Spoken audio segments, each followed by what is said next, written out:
Welcome to BRK news. Young rebel star Prabhas హీరోగా మారుతి దర్శకత్వంలో రూపొందుతున్న రాజసాబ్ సినిమా షూటింగ్ కార్యక్రమాలు ముగింపు దశకు చేరుకున్నాయి. సినిమాను ఏప్రిల్లో ప్రేక్షకుల ముందుకు తీసుకువచ్చేందుకు తీవ్రంగా ప్రయత్నాలు జరుగుతున్నాయి. ఆ మధ్య సినిమా షూటింగ్ ఆలస్యం అవుతున్న కారణంగా విడుదల తేదీ మారే అవకాశాలు ఉన్నాయని ప్రచారం జరిగింది. కానీ ముందుగా అనుకున్న ప్రకారం సినిమాను విడుదల చేస్తామని బల్లాగుద్ది మరీ నిర్మాతలు ప్రకటించడంతో ప్రభాస్ ఫ్యాన్స్ ఆనందం వ్యక్తం చేస్తున్నారు. ఇప్పుడు సినిమా గురించి మరో ఆసక్తికర వార్త ఒకటి చక్కర్లు కొడుతుంది.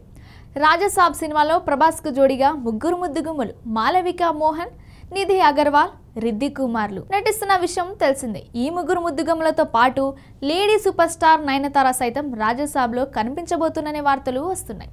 ఇప్పటికీ ముగ్గురు ముద్దుగుమ్మల్లో ఈ సినిమాలో నటిస్తూ ఉంటే నాలుగో ముద్దుగుమ్మ ఏంట్రీ నిజమేనా అనే అనుమానాలు వ్యక్తమవుతున్నాయి. అసలు విషయం ఏంటంటే సినిమాలో నయన్ కీలక పాత్రలో కాకుండా ప్రత్యేక పాటలో కనిపించబోతుంది. మారుతి ఉన్న పరిచయం, ప్రభాస్పై ఉన్న అభిమానంతో నయన్ ఐటమ్ సాంగ్కి ఒప్పుకుందనే వార్తలు వస్తున్నాయి. ప్రభాస్తో గతంలో యోగి సినిమా కోసం నయనతార నటించింది. వీరిద్దరి కాంబోలో గతంలో వచ్చిన సినిమా ఫ్లాప్ కావడంతో మళ్ళీ కలిసి కనిపించలేదు. దాదాపు పుష్కర కాలం తర్వాత వీరిద్దరి కాంబోలో సినిమా రాబోతుంది.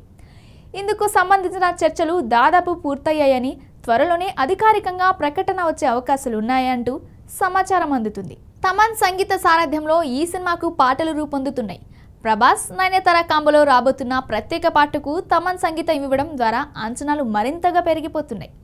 మరీ అంచనాలకు తగ్గట్టుగా సినిమా ఉంటుందా అనేది చూడాలి. లేడీ సూపర్ స్టార్ నయనతార గత కొంతకాలంగా పూర్తి లేడీ ఓరియంటెడ్ సినిమాలకు కమిట్ అవుతుంది. అలాంటిది ఇప్పుడు ఎలా రాజసాబ్ సినిమాలో నటించేందుకు ఓకే చెప్పిందంటూ పలువురు ఆశ్చర్యం వ్యక్తం చేస్తున్నారు.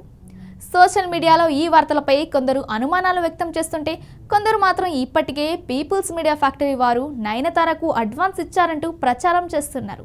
అసలు విషయం తెలియాలంటే మారుతి నుంచి క్లారిటీ రావాల్సి ఉంది. ఒకవేళ నిజంగానే సినిమాలో నాలుగవ హీరోయిన్గా నయనతార ఉంటే ఖచ్చితంగా అభిమానులకు పండగే అనడంలో సందేహం లేదు.